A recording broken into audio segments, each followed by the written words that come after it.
This production has been authorized, vetted, evaluated, and approved for your consumption by Wilde LLC.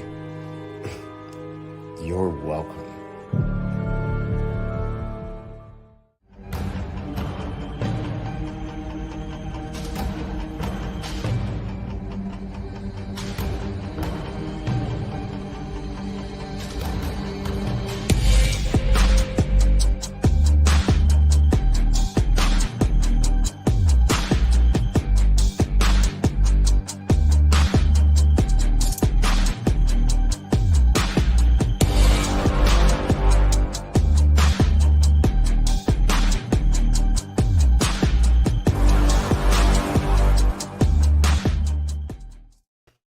Hey.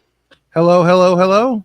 What's going on? Hey, Hey, we're back. It's another episode of the Opinion City podcast. Yes. We are so glad that you are with us. Yes. Once again, of course, Opinion City podcast is presented by Wilde LLC, the best business in the business. When you're looking for the best business in the business, choose the financial stability of Wilde LLC. Their fiduciary experts will turn even a monetary zero like you into a financial hero like them. Wilde LLC, your path to the top. All right, now that we've got that contractually obligated announcement out of the way, Yes. John, how's it going? It's going. We're at Sunday, day after Money in the Bank. Huge show just happened. So yeah, absolutely. So here we are. It's Sunday. We're ready to go. It's going to be a great episode today. And of course, make sure that you stay tuned to our main event, where we'll have another great top 5 presented by our guest today. We're very excited for that. But before we get started, Sean, did you know? Here we go. It's our first Did You Know for the episode. Okay. Did you know that there are 3? Count them. 1, 2, 3 easy and free ways. They're both easy and they're free to support this podcast here. That I'm is, not of sure. course, I'll let the audience know. Let the audience of course, you're supporting us and you're supporting Wilde LLC through us. So to do that, 3 free and easy ways. Number 1, hit that like button. See, if you hit that like button, then we know that you like exactly what we're doing. So let us just know. hit that like button and let us know. Number 2, hit the share button. Yes. Because you want to tell everybody that Share you know everybody. Yes. Friends, that Friends, you love Opinion family, City Podcast. colleagues. Find bullies on the internet and tell them, listen, don't be a bully. Watch the Opinion City Podcast. Exactly.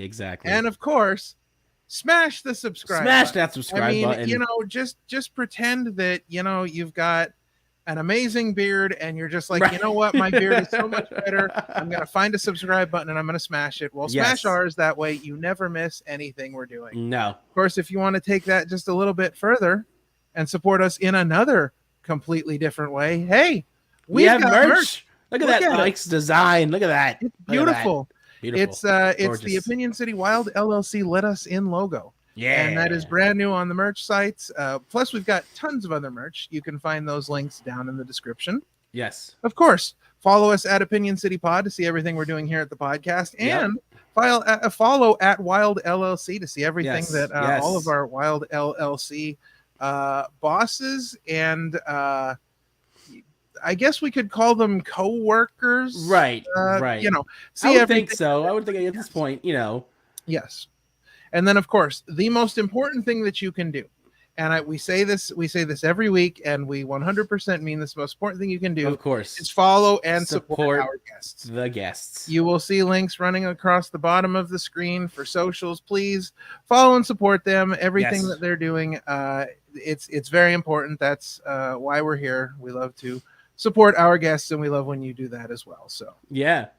All right, Sean, Let's think go. With that, all the business is out of the way. As I understand it, we have a very upstanding episode today. The most upstanding episode, because we have the Upstanding, the Chief of Staff of Wilde LLC, back with us once again. Whoa. Dylan Mesh. There he is. And wow. You don't you don't look happy to be here. Times when I am informed that I have to talk to you two, it kind of puts a a little downer in my mood, but I'm going to try to swing that around for the sake of our wonderful viewers and listeners. Yeah, that's nice of you. Thank you. It's very nice of you, and we appreciate you coming back on the show to, I guess, check on us and. Oh yeah. And of course, we just want to get to know more about Wilde LLC, and most importantly, get to know about the chief of staff. It's just as important to know about than anybody else in the Wilde LLC, because you do give us our tasks. So, we're here. All right. No problem. What you got? Well, Sean, listen, Sean has put together what I feel is, and we don't talk about this too much, but Sean's put together what I feel is a great bunch of questions for you. I can't imagine you wouldn't enjoy answering these. We're going to give it a shot. We're going to see what happens. So let's get started. Let's kind of get right to the beginning of the Wilde LLC. Can you tell us how and when you got involved with the Wilde LLC? So the connection started in, I think that would be the fall of 2021. So it actually goes back to Camp Leapfrog. Okay. Was where I kind of came back into professional wrestling, because I hadn't wrestled the entire time. Like as soon as COVID shut down the world, I wasn't wrestling.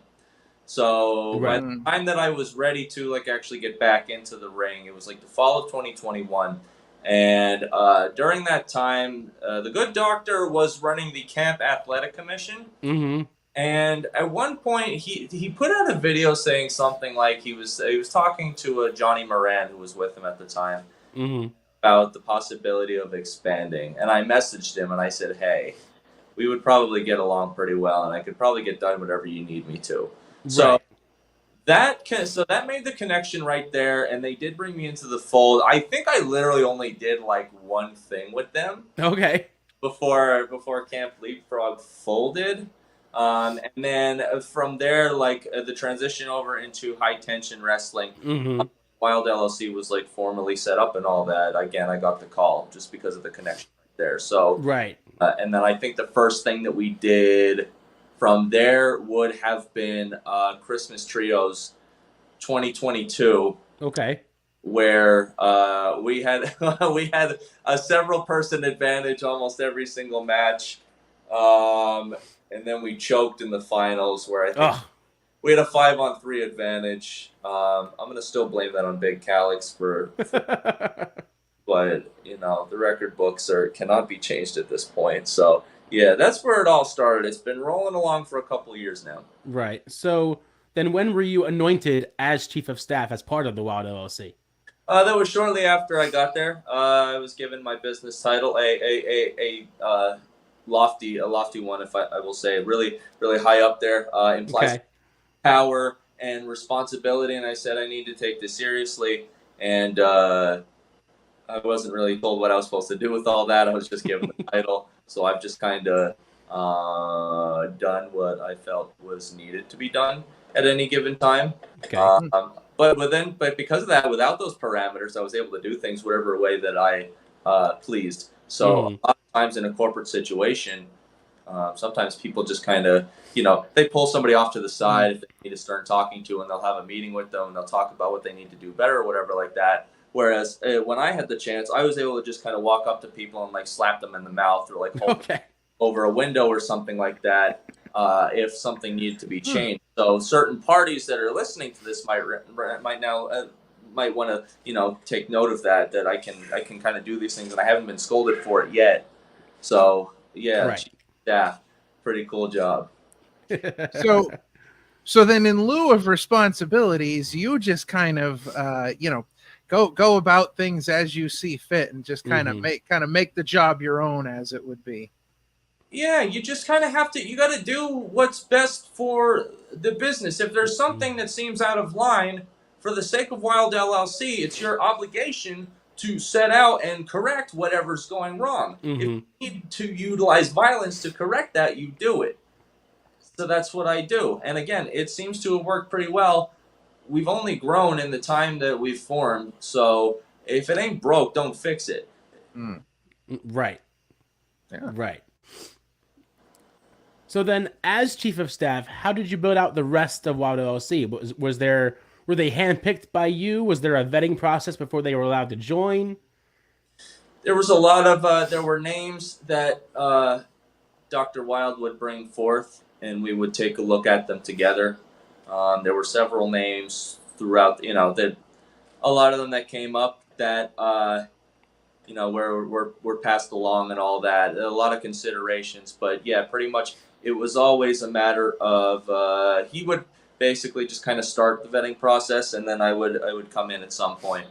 So that pretty much happened almost every single time. Yeah, we would kind of take a look at it together. Okay. Exciting. All right, so let's kind of bring it back to the beginning as far as Dylan Mesh is concerned. So where did your love for professional wrestling begin? So I was born in the mid-90s, which essentially meant as soon as I was able to form memories, professional wrestling controlled the American zeitgeist. It was everywhere. So as a little boy, in the late 90s, you probably liked wrestling, Right. Remember, it was like the Batman and Robin action figures from that movie nobody liked, but the toys were sick as hell. Nobody can deny that. From a business slam dunk. But it was that, and then my WCW. I remember so clearly this WCW bed sheet and pillow set. That was just something bought for me because it was just nice. that it was something I would enjoy. So it was always there. And I remember I had the video games growing up, and then I don't think I consciously realized it was something I really enjoyed until I went to my dad's house because my parents were separated and he had weekend visitation. Mm-hmm. The idea of just keeping me busy was just ordering the WWE pay-per-views. So I remember the first one, the first show I really remember watching was Judgment Day 2002. Oh wow! And yeah, a vivid memory for me.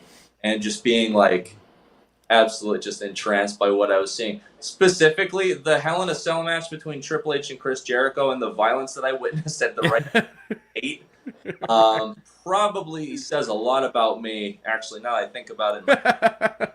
But that was that was the thing where I was completely hooked right there.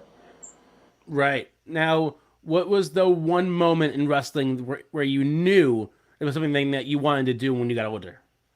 Oh God. I don't. It's crazy. I don't think it wasn't even for me. Wrestling was never a thing that if I was I need to do this. Mm-hmm. It was just kind of something that I decided to do. I've always been a kind of spontaneous individual, and it's gotten me in a lot of trouble in the past. But yeah, one day, in 2016, I just kind of decided I want to do this and just see what happens. So, I hit up the Ring of Honor dojo and just kind of went from there. Yeah, I know a lot of people just say, oh, this is all I knew. All I wanted to do was this, at a young. No, I was screw this. They're they're on the road all the time. This seems absolutely terrible. And then one day that just changed. And the next thing I knew, I was in the ring. I don't know. Yeah. So, just kind of going off the heels of the announcement last night that John Cena will be retiring, you seem to be of the right sort of time frame. Were you a John Cena fan? Were you a John Cena hater? Where did you fall in on that? So by the time I also did that thing where I was super obsessed with wrestling, and then I became that stereotype lapsed fan, and I don't know why, but right around that time where he started to come up, I wasn't watching wrestling, and I have no idea. It wasn't even anything that caused it or anything. I don't remember being this shit sucks, I'm going to watch something else. It just happened. I just stopped watching. And then when I came back, he was already a top guy. Mm-hmm. Which is crazy for me because I was no, he was the rapper that was just pissing people off on SmackDown. Right. Watching. There's not.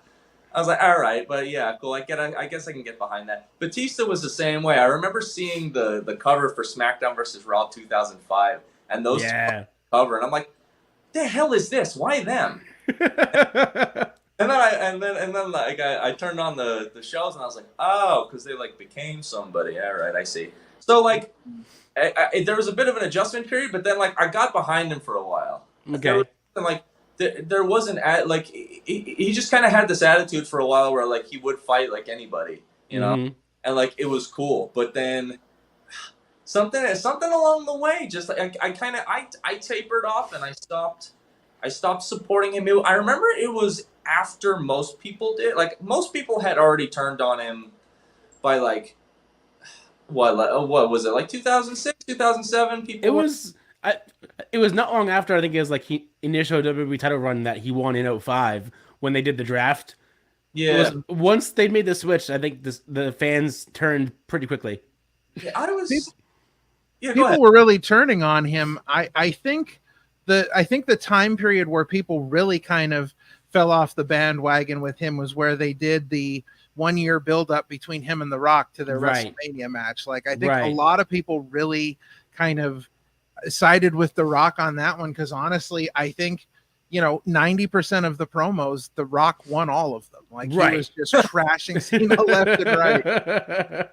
Yeah, I'd fallen off long before that. I remember everybody that WrestleMania in 2006 where he faced Triple H, and like Chicago was cheering for Triple H. Everybody was like, "What the hell is this? How do you even achieve that? You get people to cheer for Triple H."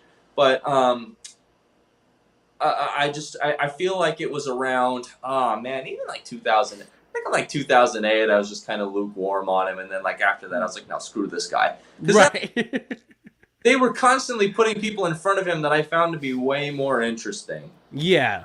And it was just a constant thing of this guy. He keeps winning, but it's annoying. Like CM Punk really just described it perfectly when he said, like, you think you're the Boston Red Sox and you're not. You're the New York Yankees. Yeah. That's pretty much what it became. It was like he was not – he stopped being the hero that I wanted to see win the day. Like, he became like the evil piece of garbage that I wanted to see conquered. And, like, nobody really did that, at least not for a very long time. Nobody took him down. There was no emphatic defeating of him. So, it was never – I would say there's been a longer period of time where, like, I disliked him than when I did like him. But wrestling also does this thing where no matter how you feel, things kind of come back around. Especially, I think fans understand like how short and fast careers are. Yeah. When people have a certain amount of tenure, I feel like they reach a point where they will view you differently, and it's like a switch thing. And it's crazy. I think about this a lot because it seems to happen like en masse. Like, everyone agrees at the same time. And that kind of happened with John at some point where, like, it's just like, yeah, you're kind of happy to see him because you associate him with that time where he was on top and how different your life was at the time. The world was at the time. So, to that degree, like, regardless of how bad he pissed me off and all that, when I think about him, I do think of, like, my childhood. And that period of time where, like, wrestling meant so much to me because, like, he was the guy.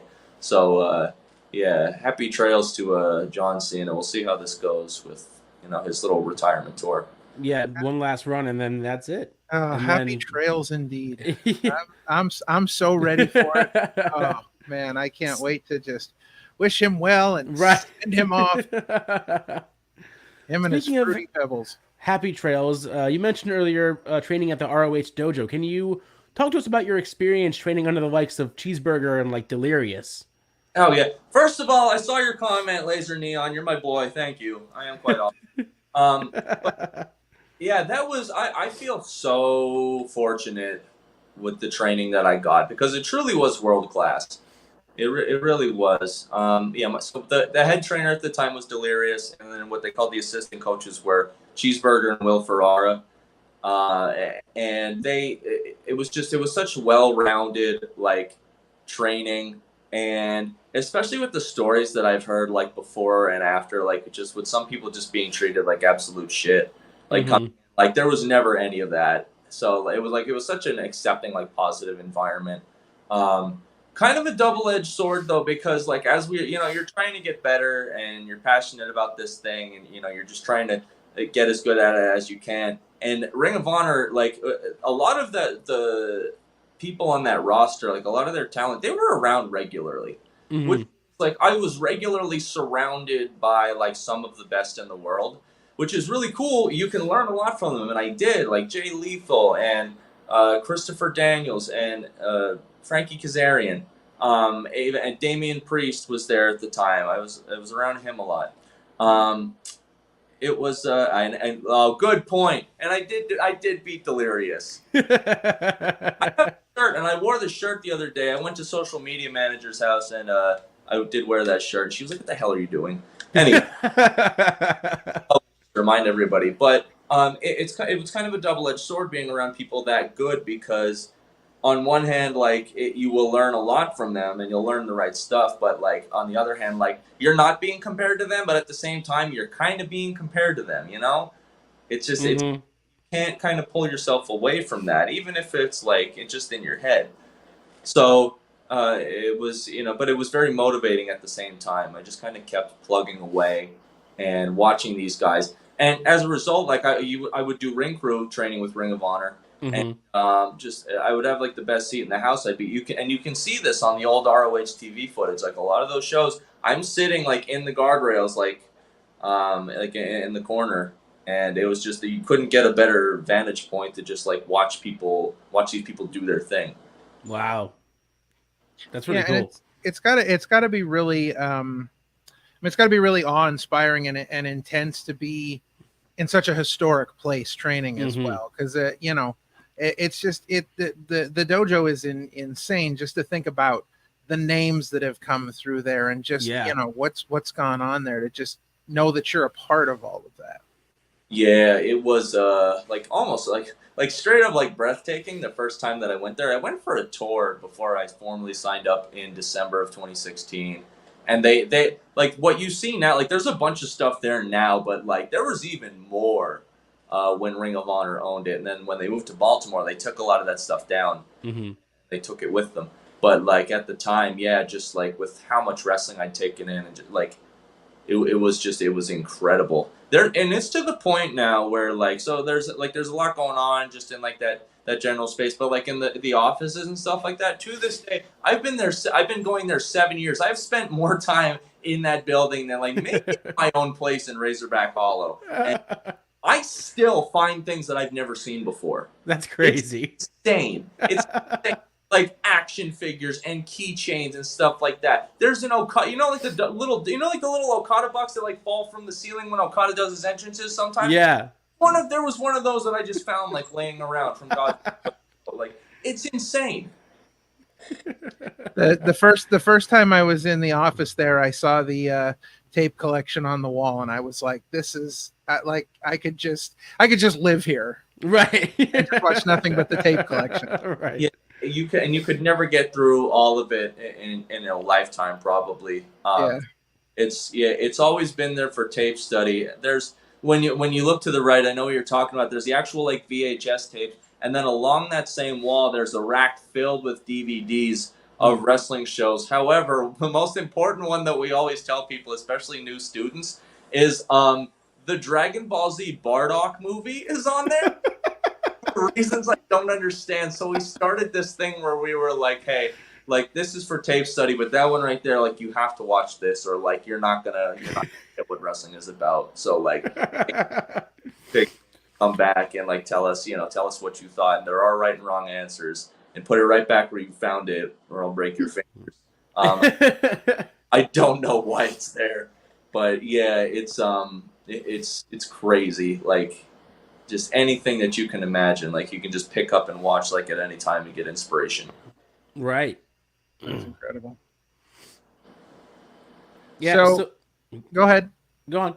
Oh, so tell us, tell us a little bit about the Monster Factory. How and when did you kind of discover that? So Monster Factory, that was also a connection that started early on. So I think it had to have been that February. So we were training for about a month at the Ring of Honor. So I started in my training formally started in late January of 2017. Mm-hmm. And the way the Ring of Honor did it, and I truly believe in this. We did not go anywhere near the ring for a month. It was all calisthenics and building your body up and getting people ready to be in the ring, because I don't know if you know this, wrestling rings are super duper unforgiving. Right. There are a lot of places that will put you in there immediately and start, showing you the basics of wrestling. They were like, no, you're gonna they were gonna get us to that athletic point where you could be in the ring and take care of yourself. Mm-hmm. That went on for a month. So in late February, Ring of Honor would do they would do like tryouts, and they would do them in that same building. So we were invited as trainees. We were invited to go. So we went, and there were maybe 30 guys and girls there. And then they also had just all these people from the more tenured people from the roster, just kind of acting as coaches. Todd Sinclair, the referee, was there. Mark and Jay Briscoe were there. That was where I met them. Mm-hmm. Christopher Daniels was there. It was really cool. It was interesting to watch, because they'd have them run drills and do matches and stuff like that. A lot of the advice that they were giving was just going right over my head, because it was just stuff that I wasn't even ready to take in yet. Looking back on it, I was like, that's really neat. But at the time, I'm like, this means nothing to me. I can't even bump yet. So, but right. Pretty much what happened that day, and this is how it ties back to the Monster Factory. They went to take a picture at the end of it, like they always do, to put on social media. Mm-hmm. They had a bunch of people standing on the apron on one side, and they had other people standing on the floor. As they were taking the picture, the freaking apron went, and the metal beam just caved in. Actually, wow. the next time that both of you are there, look under the ring. That beam is still there. If you look under the ring, if you see that bent piece of metal, that's what that's from. That was from February 2017. So what Berger said, so Berger called me a week later. He's like, so good and bad news. We were gonna have you guys get in the ring next week, but it's broken. Oh no. So apparently they tried to do training to see if it worked, and they were just starting with just basic rolls. It was like a funnel. You would do the roll and you'd go and just fall out of the ring. Couldn't do the whole thing. So Monster Factory at the time had 2 rings. So they hit up Danny Cage, and Danny said that we could use the other one. So we spent, I feel like it was more than 1 week while they got a replacement side rail. We spent a fair bit of time there, kind of starting our basic wrestling training there, which is that's a big deal, It's to get in a ring for the first time and do all that. So that was where we started to learn a lot of the basic stuff, just how to run the ropes and bump and roll and stuff like that. And so from there, I had built that connection. I got to know some of their students kind of well. And once, a couple months down the line, when I actually debuted in July, my trainers were like, all right, well, you can do matches now. So if you want to get out there, oh, yes, thank you so much. Yeah, I'm so massive that I can't do it. You know what's messed up? It's not even the last time that ring is broken. So. Oh, really? What was the other time it broke? Actually, it was WrestleMania weekend. We were doing the Aja Kong seminar. Okay. And somebody hit the ropes or hit one of the corners, and we heard bing, bing, bing, bing, bing, bing, bing. We heard metal hitting the ground. Oh no. We went over there. There was a piece. It was almost like a rectangle with one side missing that had just plopped off. And I think I know where it came from. It wasn't a super major thing, but Berger was yeah, just to play it safe. We're not going to do anything else until we can get this fixed. So we actually called Big Vin from GCW, 911 son, and he can do anything. He can do anything like that, and he welded it back together. So yeah, but going Going way back, yeah. So basically, through all that, I formed connections at the Monster Factory. Once I was actually doing matches, after my first match, I saw that they were doing a show. So I texted Danny and I was like, "Hey, can I like just come by and watch?" He said, "Yeah." And like he actually gave me a match. He's been super. He's been so giving like the entire time that I've known him, and like guys that come through, because it's such a big deal. Like when you're starting, just to get those reps, and it's always been like just so giving in that regard. So like literally like almost like from day one, like that's just been a place that I've gotten to know people. Some of the people that I've enjoyed most in the industry have come from there. The guys from Primal Fear started there. Lucas Twitch DeSangro, I had my best feud with him. He came from there, and that was where the whole thing finished at Monster Factory. The Body Snatchers, Marvelous, and God of Dad Bod are so great. Yeah, awesome. So great. Travis Jacobs and Notorious Mimi. The list goes on and on. They have such a good locker room right now that I enjoy being in. I just enjoy being around all of them. It's so cool. So yeah, it's been a deep running connection that like I've been really happy with. Yeah. What have been some of your favorite matches that you've had at the Monster Factory? Oh man, the street fight that I had with Twitch, where he did unfortunately beat me because he stomped my head into a chair and my lights went out. Match was really good before that. When I watched it back, that gave me one of those. It gave us one of those like 1 in a million camera shots where he was trying to pick himself up and he was on his knees, and I had it was like a dinner platter and it was metal. I hit him with it and I let go of it in a way where I assumed it was going to flip end over end like a coin. What it actually did was it frisbeed. Oh no! Off to the side and hit the flat screen TV that hangs above the ring. And no! Well, I'm probably gonna die when I get to the back. It didn't leave a marker, but just the fact that it happened, I was like, I'm probably gonna pass away when I. But what they did was they have also like a very good production setup. If you've ever, they have, like multiple cameras all the time and stuff. As soon as I hit Twitch in the head, they cut to the camera that was on the side of the stage. So it looks like the thing is like, it's like flying right in your home. It's like Jaws 3. Right. Suck shit. Like it was such a cool shot. So that was one that I'm really proud of. The next month I got to like captain my own like Survivor Series team as a result. Oh, nice. That was an amazing experience. That was really, really cool. Again, just all the things that I've gotten to do there. Yeah, those are two really cool ones from late last year. Yeah, that's awesome. So in the vein of talking about other promotions, we had an Instagram question come through for you, so we wanted to throw that out there. So we got an Instagram question from Dog_Unleashed, who asked, "May I ask you to ask him about winning the Dangerous Adrenaline Wrestling Gladiators Tag Team Championships and his upcoming scheduled defenses?" Yeah, Dr. Lawrence Zirconium would want to shoehorn that in there, wouldn't he?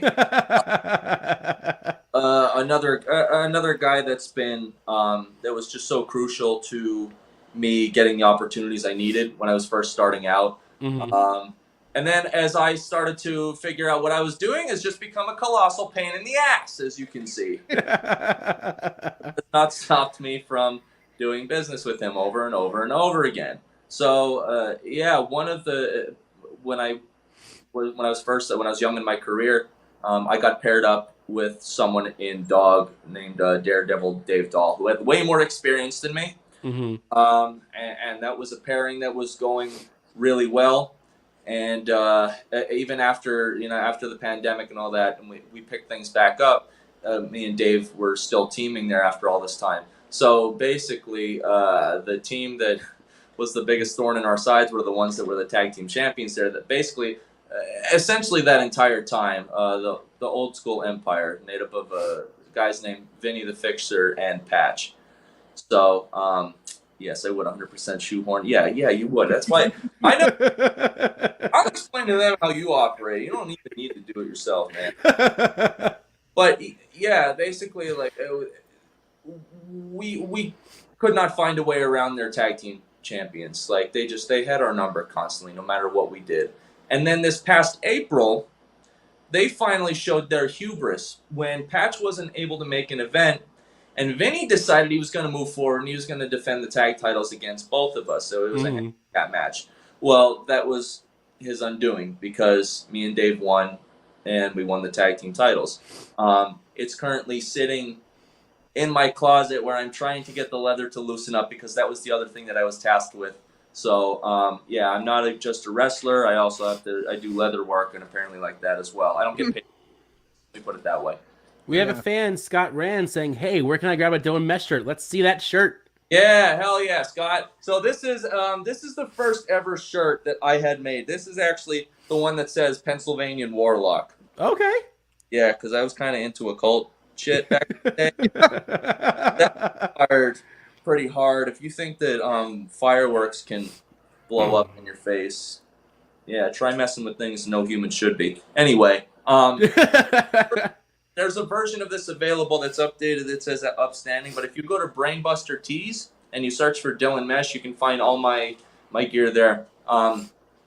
There are stickers, shirts, hoodies, they do sweatpants, they do hats, a whole bunch of different things that you can like mess around with the designs and all that and put it on different stuff. It's really cool. Yeah. Speaking of really cool items and designs, let's pivot and talk about WrestleMania week, where DylanMania was running wild. Can you talk to us about your matches and all the shows that you worked during that week, and about that sweet, sweet jacket that we saw at the beginning of the show? Oh yeah. So I knew I had to go big for that. So I came up with an idea where I wanted to. I basically I wanted to slap the logo on my back, but basically just bastardize it. So I had that drawn up, and then I was like, well, what if I just like copied like the Eagles uniform? And I was just like, no, actually, the city is mine, as a matter of fact, even though I don't like it here and I don't even live in the city. Okay. So I came up with the general idea, and then I went to there's a wrestler named The Crusher. She also goes by Butters Monster Art, depending on where you look on social media. But Crusher does like airbrush stuff. If you've ever seen Cheeseburgers like customize jeans and all that, like she does, along with a bunch of other people's gear. So anytime that you've ever seen my customized gear, it was done by Crusher. So I went to her with this idea, and she laid out the whole thing exactly like I had it in my head. I was like, this is so sick. So I had that done, and then I had to I took the pea coat. I took the pea coat that I wore over it was also essential, because I was like, if I come out and people see me like in Eagles colors, they're gonna like me, and I'm like, I don't like any of you. So actually, I kept the coat on. I pissed off everyone, and then I threw it off, and then revealed that I put my name on there, which kind of made people pretty mad. So the operation was a total success. But what I did was that week, it was a busy week for me. So Wednesday, I was at Sean Henderson and Labor of Love show that was at Attic Brewing. I wasn't on that, but I was there when Berger won the Labor of Love championship. I went out to the ring for that, and then such a cool moment. Yeah, so I had to go out for that. Eli Eisen came up to me and he was like, we're all gonna go out there. I was like, I don't want to. And he goes, just do it. I was like, okay. That's the power that Eli has over me. He can just kind of tell me to do stuff and I'll do it. But I was there for that, and then Thursday I actually wrestled. I was on the news that morning. They asked me early. Yeah, they asked me to come there early for that, and I was like, they're not going to be there on time, because I have a journalism background. And I was like, they're not going to be. I know how these people operate. They're not going to be there. Nope. I was there at like 7 in the morning. We were all there. I was there. Rob was there. We were all your crowd outside of the ring. Yeah, they weren't there on time, and I knew they weren't going to be. So I was also told they were going to bring breakfast. They didn't do that either. So I brought my breakfast. It's funny. The Philly captain was managing me, and as soon as I told him like which anchor it was, she's like, oh no, she sucks. Right. Wow. So that was very cool. It was a very cool opportunity to just be in the middle of the morning with La Estrella and Rob Radke, and then we did with the 9-person scramble for the actual match that day. where I ate the pin, and I also, as I was getting hit with Rob's finish, I did land like right in whipped cream. So around like you can't avoid it. Like I don't care if you're in the crowd or if you're in the ring. It's like you're right. Whipped cream. I've wrestled him before. It was a nightmare. Right. I wrestled him and then went to a wedding right after, still covered in whipped cream. Oh, really? Huh? Drove from Reading, Pennsylvania. I got beat. I rolled right out of the ring. I walked out the front door. One of Berger's students had my keys. I took them from him. Got in my car. I did 100 miles an hour down the highway from Reading to Philadelphia. Got changed in the parking lot where some poor dude on a cig break watched me get half naked. Went into a wedding. Jesus. Wow. Dude. Oh, anyway. What a pro. What a pro. That's crazy. Obligations. But yeah, so that was on Thursday. And then actually I double shot it on Thursday. And I went to Monster Factory right after that. The traffic was ferocious. It was absolutely horrendous.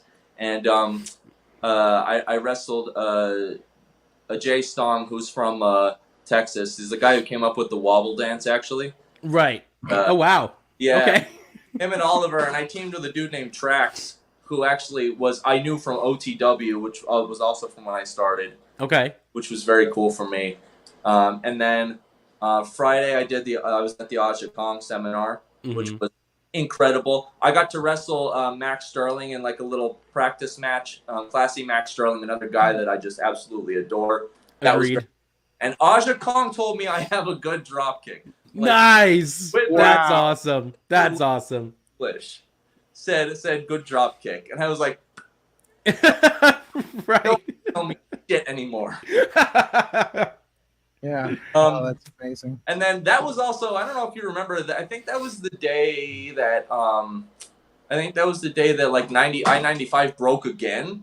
Like right. Broke last year. So like Saturday I was like, screw everyone. I'm not going to do anything. I wasn't booked. I wasn't going anywhere. I'm like, around.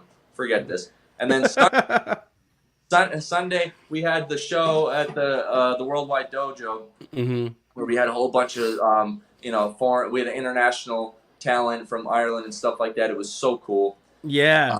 And the main event was a 4-on-4 match, including myself and the other guys from the Last Light and Bombadero, very mysterious luchador lad, teaming up against these other bastards that claim doing it for the soul of the Worldwide Dojo. That was one of the most ridiculous but like most fun matches I've ever done. So all of that happened, and then I went home. I got a shower, and then I went to WrestleMania. Oh, were you at both nights? I was only at the second night. Okay. So Ralph actually ended up going to both nights. Oh yeah.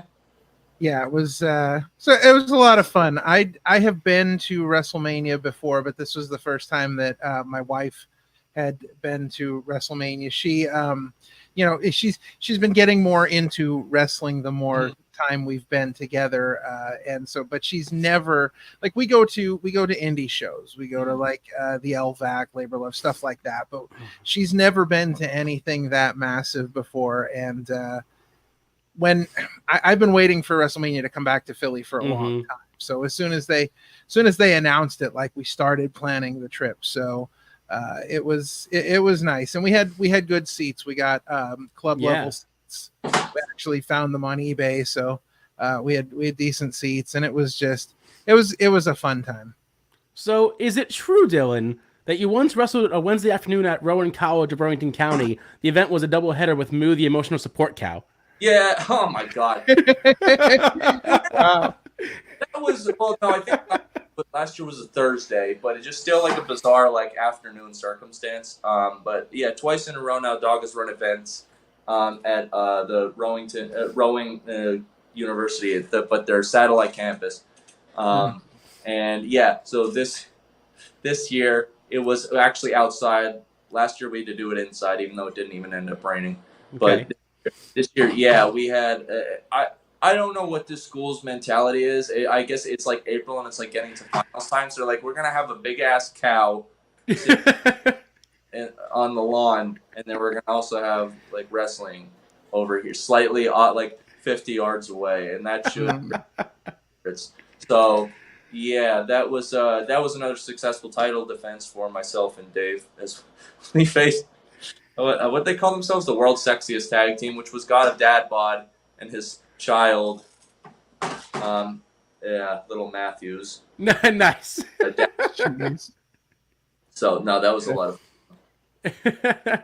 So, if you had to pick, what was your favorite show of Mania Week, and what was your favorite match you had during Mania Week?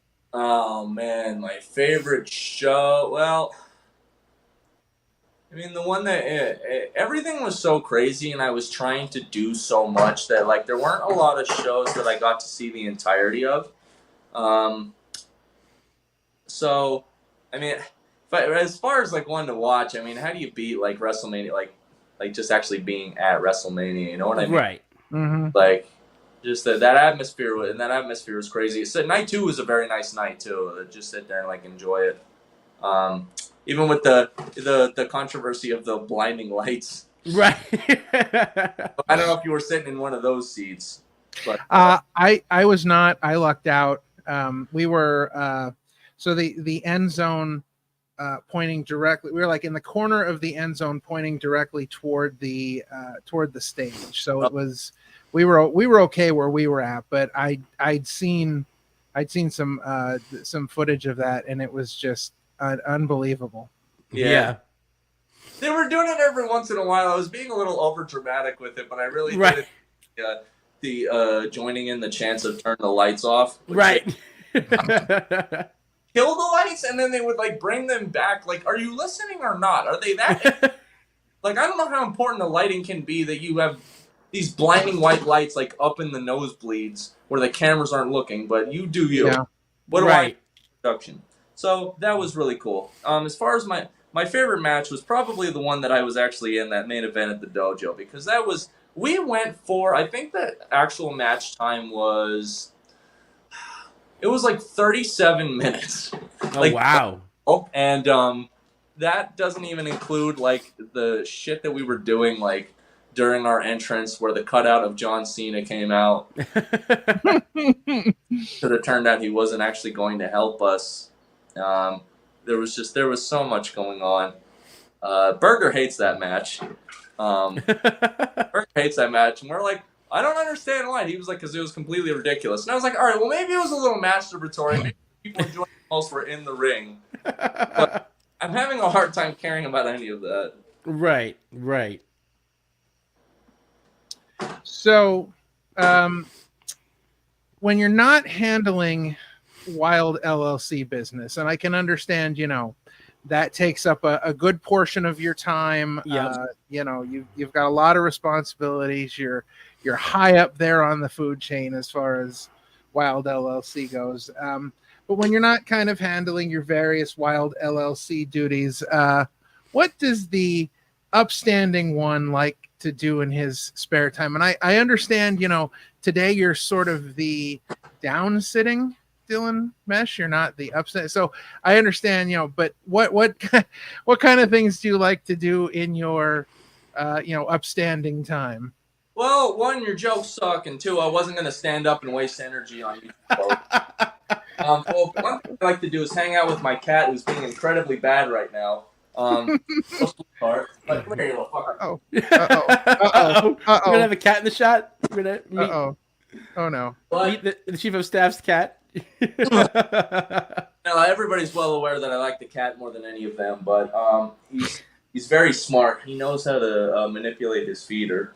It's not good. Yeah. Rioters flipping over an ambulance or something.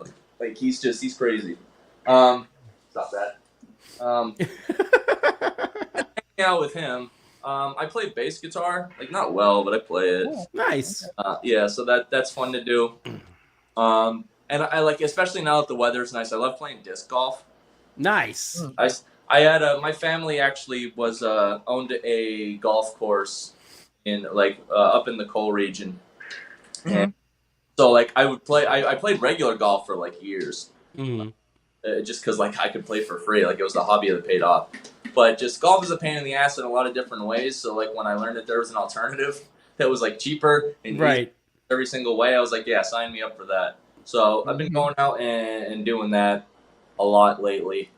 I think those are like the main things. Like we went over in the last video, I like to play video games every once in a while. I will also reveal to both of you that like every time that you said that you were doing these live watch-alongs of like Raw or SmackDown or something, most of the time I didn't get on because I was busy playing the Elden Ring DLC. Okay. Nice. All right. Nice. Far more important than like whatever's going on. Oh, of course. Listen, Elden Ring I know is a pretty big deal. I know. Listen, I get it. Yeah. That's how I fill my time. This cat is so pissed off. What's your game console of choice, Xbox or PlayStation? So I'm rolling with an Xbox. I never really had a preference one way or another. Gotcha. I just remember as my choices became more and more petty as time went on, especially like throughout the years. Like if you've been playing video games for a while, like you know how like diverse like the whole industry was, like and then just how homogenized like everything has become. Like the differences just mean next to nothing for me. So I remember I only have this Xbox One because one of my favorite series is Fallout. Nice. And when Fallout was announced, I don't know if you remember this, when they announced it, they said there are going to be console supported mods, but Xbox is getting them first. And I was like, oh, I'm going to play. I got to get a new console to play this. So right. And I went and I got a refurbished one. Here's a good one for anybody looking to save money. I got a refurbished one from GameStop. It's literally, that was 10 years ago. Wow. It's worked just fine ever since. Wow. Yeah, if you want to snag like used or refurbished ones from like a trusted source, you can probably do yourself you could save yourself a fair bit of money. Actually, my current plan is to do the same exact thing. I think I'm going to be getting an Xbox again because my other favorite thing in the world is Doom. Nice. Doom is going to be I think that's rolling out first or something like that because Microsoft owns Bethesda. So they're getting that. They're getting some kind of deal with that first. So I'm like, all right, well, if I got to get another console, it's Xbox Series X. And right. I've been looking at used prices, and you can save like $100 or $200 sometimes. Yeah. Oh yeah. Yeah. I'm rolling with a PlayStation 4 that has a 1 terabyte hard drive in it, and I got that refurbished from GameStop on like some kind of sale. And yeah, I saved like $200 on it. And this thing I've had for about 10 years now, and it has worked perfectly. I've never had an issue with it. Yeah, it's the way to go. That's the way I feel about all that. I don't have the space in my hovel at the moment for like a gaming computer or anything like that. I'm just gonna keep going with it. Maybe not the smartest thing in the world because it seems like Microsoft might be leaving the console game altogether pretty soon. Oh, really? Yeah. Okay. They straight up said like if Game Pass doesn't do the kind of numbers that they want like in a couple of years, like they're bouncing. They're done. That's crazy. Wow. Yeah. So it's that or like Sony, which just makes so many like anti-consumer decisions, like almost right. Those are your decisions, or Nintendo, where you're kind of shooting to, the games that they do. Yeah. So, yeah. Rough. Yeah. Jeez. So, one last question before we head on to the main event topic. This question we ask all of our guests, and you're no different. So, what does pro wrestling mean to you, and what is its impact that it's had on your life? Oh God, it's kind of hard to put into words because it's like, it's the thing that I start thinking about as soon as I wake up, and that goes on all day until I go to sleep, and then sometimes it's even in my dreams. So, okay.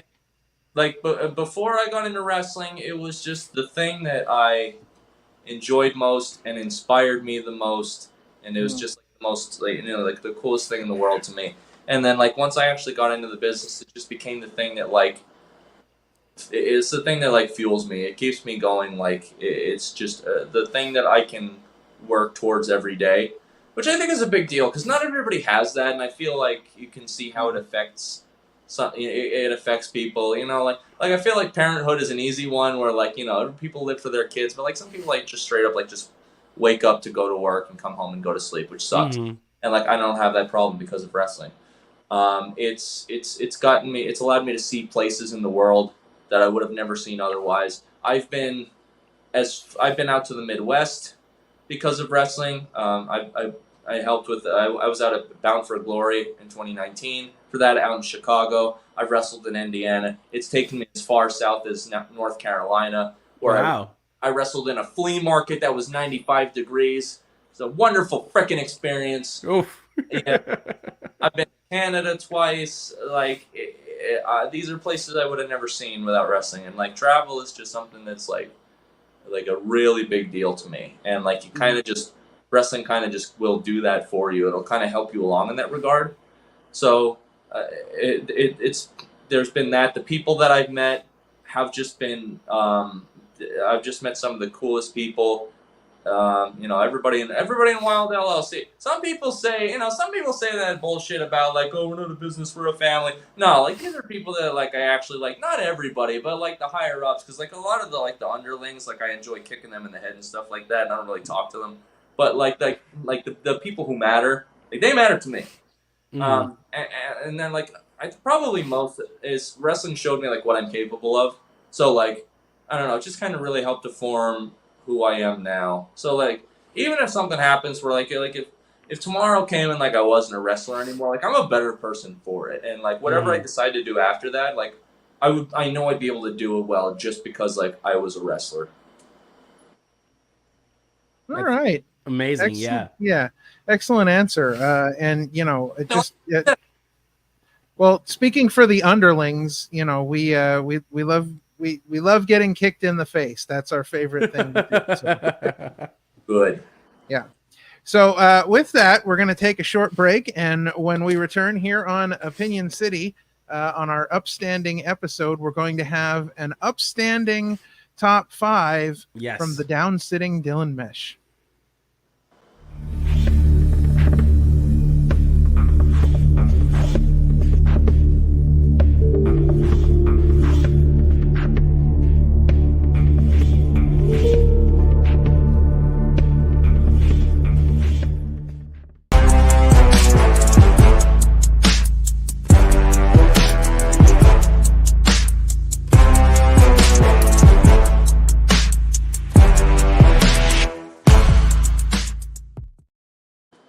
This week, we have decided he's going to be doing top 5 TV series for this week's top 5.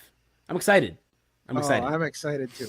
Yeah, I tried to pick something that like other people, especially these two Nimrods, could like relate to. So I just picked like the most general thing possible. So hopefully that goes well. I don't really care if it doesn't, because I'm going to keep enjoying the things I enjoy with or without you.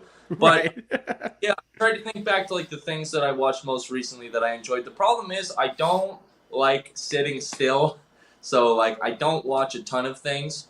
Like even when I play video games, it's just I'm like, all right, I gotta get up and move around, like go work on something or something like that. So it just I get to them very slowly. And I haven't watched as many as other people have throughout their lives, but there have been some recently that I've really enjoyed.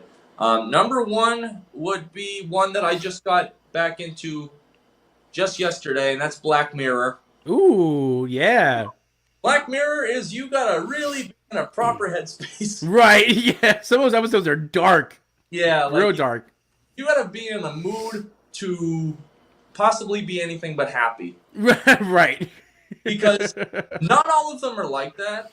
Some of them can be like kind of funny or just like thought provoking. Some of them are even straight up adorable. Like San Junipero is like one of the cutest things I've ever seen in my life. I just sat there silently crying for what felt like a half an hour. But right. Most of them are like kind of terrifying. If you don't know what the show is about for anybody listening, it's mostly just these like fictional stories dealing with technology. Especially like it always feels like technology that's like not far off from where we're at now as far as advanced. Yeah. And just a lot of them are just kind of like, I guess they're supposed to be like thought provoking. Like, hey, like if this is what it comes to, like how are we as a society going to deal with this? Right. So a lot of them are just kind of scary in that regard, but you know, it's something that maybe we should be thinking about with a lot of different stuff. Right. One of them, there's an episode called White Bear that has the best twist that I've ever seen in anything. And I've seen a lot of good twists. I've seen Seven. I've seen Parasite.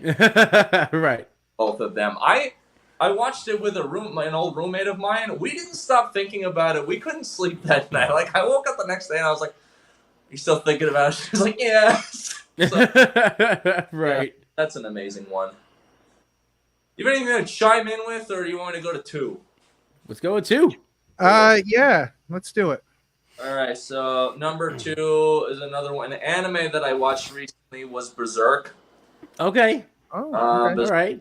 Berserk was a short-lived anime from the late 90s. It's based on a manga that's still going.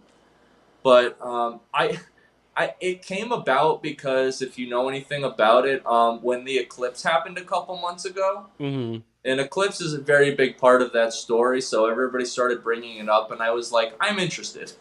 Right. Looked into it, and incredibly bloody. Oh my god! I was like, the violence is insane here.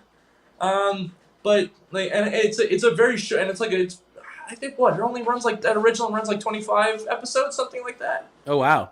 Yeah. Okay. It's not hard to take in at all, but yeah, like a really neat condensed story, just having to deal with like the idea of like one's purpose and achieving your dreams and what it means to do that, and the people who come along with you and the people you fuck over along the way to make that happen. It's very cool. And unfortunately, it ends in a traumatizing way, to be honest with that. Oh god. It ends in a really messed up way, and then like the story continues like, you know, in the written version after that, but like it was one of those things where like the studio just couldn't keep going with it for whatever reason. But just that part of it was really, really good. So if anybody's out there looking for like a short anime to watch, Berserk is a good one. Another violent one that comes to mind for me, it's not an anime, but it is a animated series, is Invincible on Prime. Okay. It's a superhero show, but in the same vein as The Boys, it's very violent. It's very violent for a animated series. Somebody told me that when I'm wrestling, and when I talk, I remind them of Homelander, and I haven't seen that show yet. It's on my list of things to watch. I'm like, I'm gonna watch this, and if that offends me, I'm gonna find you. Right. So as far as I think it's gonna offend me, but we'll see. I've heard as much. I've not watched it either, so I'm like on the same. I've never seen it, but I imagine it seems pretty intense in that matter. Oh, it is. Yeah. Well, I'll see how that goes when I watch it. But one that I have watched, if I had to give you a number 3, I just finished the most recent season of Shorzy. Oh, okay. How is that? Very good. Yeah. Very, very good. Again, for people who might not know, Shorzy is kind of like an offshoot, like a spin-off series of Letterkenny, which is a Canadian comedy series. Letterkenny I also absolutely adored. Letterkenny has ended, I think, earlier this year, maybe last year. But that show, especially like if you want an idea of just like what rural life is like, just in a more like lighthearted sense, like it reminds me of Back Home, even though it's set in Ontario. It's pretty funny. But Shorzy was one that I just most recently watched, which is just about like a senior hockey team in Northern Ontario, and it's incredible. Like it has that same humor from all those people that are involved, but along with that, it's just it encapsulates to me what's amazing about sports, and what I love about sports, and just how sports don't matter at all, but that's why they matter a great deal. Right, playing them and to the communities that surround them. It's a show that just has a lot to offer in that regard. Yeah, if it's anything like Letterkenny, because Letterkenny is such an interesting show. Like it's about rural life, but it takes such an intelligent spin to it. Because like certain shows have certain things that they're known for, and just the style of conversation on Letterkenny is one of the things that they're very well known for. And there's a great episode where they're sitting out by the barn and they're talking about wrestling, and it's just it's so funny to listen to, because you can't help but laugh at it, but it's so very intelligently done that like anybody could sit there and just it's like talking to your best friends. You just get caught up in a conversation, even though you're just sitting there watching the TV show. Right. Yeah, they all have a great respect for wrestling. I know the guy that plays Squirrely Dan, like he really likes wrestling. Like he will buy, like he just buys like indie wrestlers shirts, and he just like takes pictures of himself like wearing them. Nice. That's awesome. Really cool. But no, it's that same smart style of comedy. Jared Kiso, who plays Wayne in Letterkenny, is once again in the lead role, but he can actually have his eyes open this time, because he spends the whole damn series as Wayne with his eyes squinted. Now he can actually have them open, which is kind of crazy, because he almost is a different person just because he has his eyes open, which is insane to me. Yeah. That's awesome. But anyway, number 4, another one that I've watched recently is Smiling Friends. Smiling Friends. Yeah. I was like, I have no idea what any of this is about, but nobody would shut up about it. And then social media manager said, you would probably enjoy this because it's really stupid. And I was like, 1, piss off. 2, yeah, I'll watch it. And like, I just love absurdist comedy, like shit that like shouldn't make you laugh unless you're like, you have like the attention span of a 3rd grader. I do. I'm not apologizing for that. So like, and it's more well written than I care to than I want to give it credit for. Given the tone of it and all that, like it's actually like it's really clever in a lot of different ways. But like everything that makes me laugh about it has nothing to do with writing. It has nothing to do with the plot. It's just like the random crap that just happens. There's a part in one of the episodes where a character gets impaled on a stick. Oh my god. He gets impaled on a stick, and he like says something before he dies, and like the 2 characters who are there that are okay are talking, and then the guy's corpse just like explodes and melts. Oh, okay. But completely unnecessary. That's the part that made me laugh the hardest. It wasn't necessary. But because it wasn't necessary, that's why it made me laugh. That's just right. Yeah, that's where I'm at with what makes me laugh. I keep seeing that on streaming, and I'm like, I should watch this, because like you said, people talked about it, and I was like, I really should give this a shot. But now I guess I'm going to have to, because I do like all that crazy stuff, like things that just, those are like, I'll be sitting there with the wife and something like that will happen on TV, and I'll just be laughing like crazy, and she's looking at me, she's like, what's wrong with you? I'm like, I don't know, that was funny. Right. I can't tell you. Yeah. Also, it seems to have taken the place in the hearts of like it fits very well in like stoner culture. Yeah. Yeah. It kind of what Rick and Morty was doing for people like 5 years ago. Like that's what Smiling Friends is doing for them now. Right. So it's the best way that I can describe. And it's also it's a pretty easy watch as far as like those episodes aren't long at all either. Right. So yeah, it's a really easy thing to just pull up and throw on for a little while. And then a 5th series. I'm trying to look over at my DVDs. Handful. You know what? One that I haven't watched in a while because it hasn't had new episodes in over going on a century now. So one that I love dearly is The Three Stooges. Yes. Oh wow. Such a classic. Yeah, I have a box set because I used to love watching the reruns because I'm a 90s kid too, but I would watch all the reruns. I loved the reruns. I would watch them for hours. I love the features. I love it. One of my favorite things that Spike TV ever did, I don't know if you remember this, but on Sundays in the 2000s, they had a thing called the Stooges Slap Happy Hour. Yes. Dude, like, I remember I would go to my grandparents' house. My dad had already have it on. I'd be like, you know what's up? And sit down and just watch beat the shit out of each other. But yeah. I have a DVD. I have a vintage sign. I have a shirt that's too big for me, and I wear it anyway. Right. Man, those guys were just so, like, again, just like more clever than like the nature of the show. Like, Yeah. Larry Fine, a Philadelphia boy. Yeah. PA boy.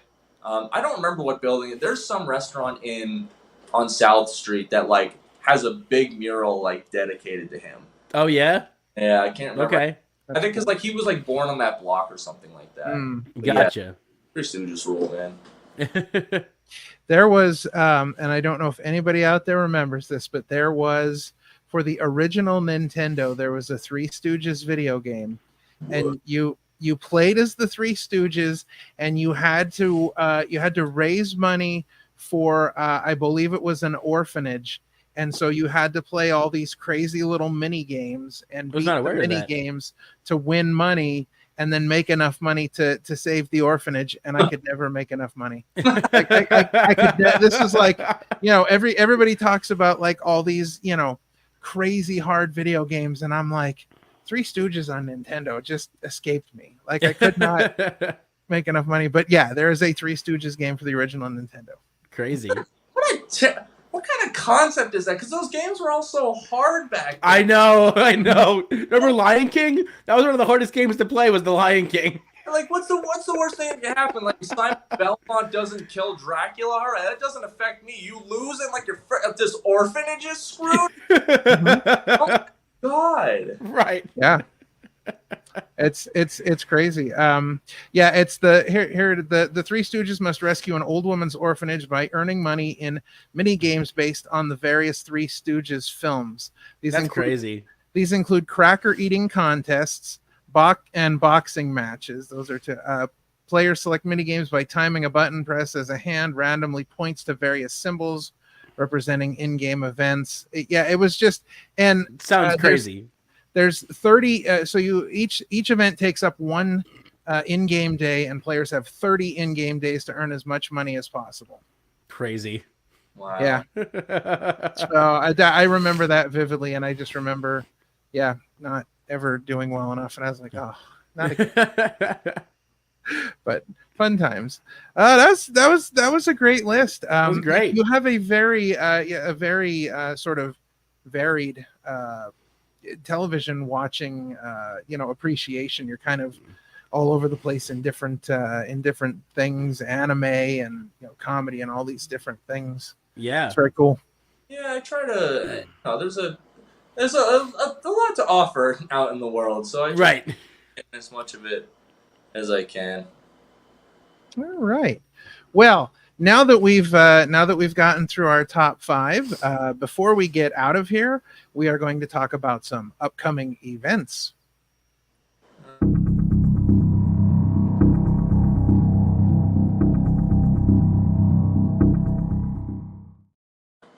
I've been saving them. Impending doom. Yes.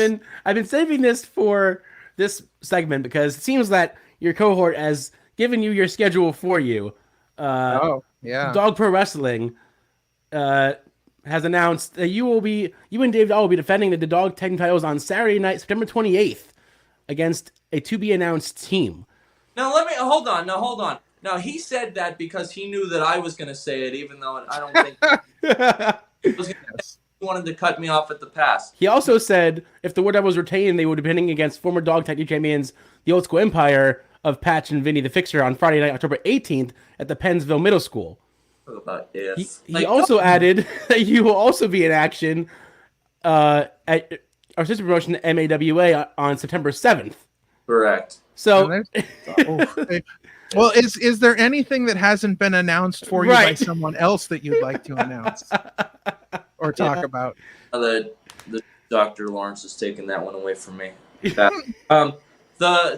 most, I was gonna say that one, and then the only the most recent one, one coming up that I can think of is Labor of Love and LVAC are doing a joint show in Croydon, Pennsylvania, and that's on Sunday, July 14th. So that should be there. It is. Yeah, comrades for Vlad. Look at that. I'm right up front. I am right next to it. I don't even know. Well, one of them is supposed to be Edith Surreal. These are all fine drawings. I think they did that. The bags under my eyes are accurate, though. Oh yeah. Oh, my. Pretty accurate. Actually, and I'm in a trio match with the good doctor, and not Dr. Lawrence Zirconium. He's a bastard. Dr. Ethan Cloud, the one that's really keeping my bills paid. And yeah, he's a real doctor. Right. Unfortunately, we are teaming up with Jet Jagori for reasons I can't figure out. I'm incredibly worried about that. He's a very, very strange individual. Like, I'm not even so, like, it's to the point where, like, I'm not really worried. Like, sometimes I'll do, like, tape study and, like, think of a strategy for, like, my opponents. I haven't done that at all yet. All my focus has gone on, like, how am I going to, like, not get Jet Jagori to be a little freak boy? Like, I feel like that has to come first. Listen, he could put the Wilde in Wilde LLC. Right. He could, but I don't want him to. All right. I'm upset. I'm going to make these bitches go broke. I'm like, no, you can't Oh, do oh no. what we're trying to do. Oh no, we're a part of that now too. Oh no. We don't need to be no. broke. Oh, please. Jet Jagori, if you're watching this, please don't. Whatever you're planning, don't. Oy. That's what I have coming up. If there's anything else, I can't bother to take a look. It's beautiful out, and I enjoy my solitude here in Razorback Hollow. I like being in the woods and not leaving and not being around people. So whatever else is going on, it can go kick rocks. Yeah, right. I love it. Rox will appreciate that. Sean, we have a few things coming up, right? Yes. Yep. You So- already mentioned the one because we're going to be at Comrades for Vlad's. Yeah. Sunday, July 14th. We're going to be there. You two in person, huh? Yeah. So before you get to that, I'm going to cut you off right here because I don't know if did you two happen to notice that High Tension Wrestling finally aired my match with Billy Avery, who was actually my opponent in the trio match? I have no comment. Yeah, you have no comment, huh? You have no comment. You know why he has no comment? Because what I forgot happened in that match was I took a head scissor to the floor, and as I'm laying on the concrete, I'm accosted by two people and Billy Avery hoisting me back up and throwing me into the ring. Who was one of them? Who did I see on there? Yeah. What do you have to say for yourself? Were you upset by that? Did that upset you? By that? Yeah. Yeah, because I got thrown back in the ring, and as I was trying to figure out what the hell was happening, I got choke slammed straight to hell. Well, listen. To be fair, that was before we got absorbed by the Wild LLC. You agree to that anyway? I honestly listen. I thought I was helping you. Billy said, "Listen, come over here, help Dylan." I'm like, "Okay, I'll help Dylan. He's got a good beard. I'll help him." Yeah. All right. Go on with your. Yeah. So while Dylan's over there being sad that I helped Billy. So yes, we will be at Comrades for Vlad next week, Sunday, July 14th at the Neshaminy Creek Brewing Company in Croydon, Pennsylvania. Tickets are still on sale. You can get them. There's a link on Labor of Love's Instagram site to get tickets. So again, a joint show between Labor of Love and LVAC. Support this in any way that you can. Yes, please do. Supporting Vlad and helping him out is a big deal. So everybody's super excited about this show, super excited to be able to help. So do what you can to support this. While you're waiting for next week's episode, you can check out last week's episode where we had 2/3 of the colony. We believe that Electro Ant was stuck in line at Taco Bell waiting for nacho fries. A car broke down and he couldn't get around them, so he was stuck in line there. But we did talk to Ultimo Ant and Worker Ant, who I don't believe have necessarily settled their differences yet, but we'll be doing so at Comrades for Vlad. So you can check that episode out. And then the following week, July 21st, Sean, you know what that is? Real Rumble, baby. Dun, dun, dun, dun. Real Rumble, yes. So the Mahoning Drive-In and the LVAC are presenting Real Rumble. That'll be at the Mahoning Drive-In Theater here in scenic Lehighton, Pennsylvania. Again, the only 35mm drive-in left in the country. Yep. So they have wrestling right in front of the screen. They set up the ring. They have a great wrestling show. And then when the wrestling is done and the lights go down, we all get to watch They Live on the big screen. So that's exciting. You can see us tomorrow night, as we will be chilling with the OC, watching some Monday Night Raw. Yes. And don't forget, we have Chilling with the Bros Friday nights as well. So Adam the Guy is back with us. So, check that out as well. And I think that's going to about do it for this amazing episode of Absolutely Opinion City. Well, wait, hold on. Let me Upstanding episode. Upstanding episode. Yes. With the upstanding Dylan Mesh and his upstanding shirt there from the glory days of Dylan Mesh. The very first shirt, very impressive. Yes. Again, make sure that you are following Dylan on socials.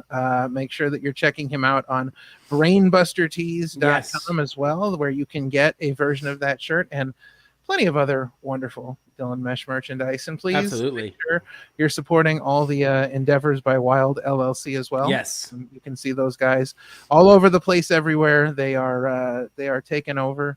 So make sure that you check them out when you can. Dylan, it has been great getting to talk to you a little bit. Yes.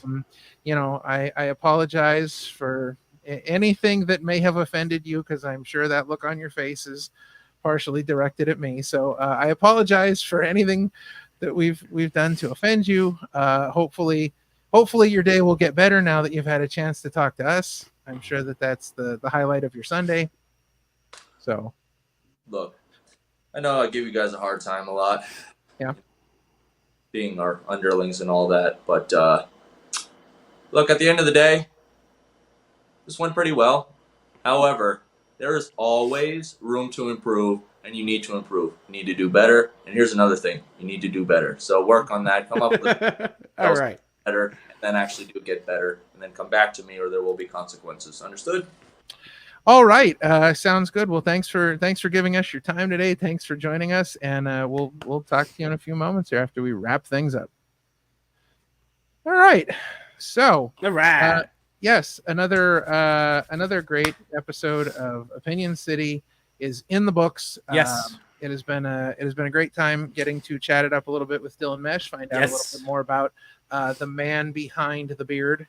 Yes. So yes, it's been fun. A lot of fun. Yeah. A lot of fun. So remember, like, share, and subscribe. Yes. Check us out on YouTube on all the socials. Yes. We appreciate all of your support, because without you, we could not continue to do this. So thank you for joining us again this week. It has been a great episode, and we will see you guys next time. On behalf of Wilde LLC, this has been the Opinion City Podcast. It has been your pleasure. Happy trails till we meet again.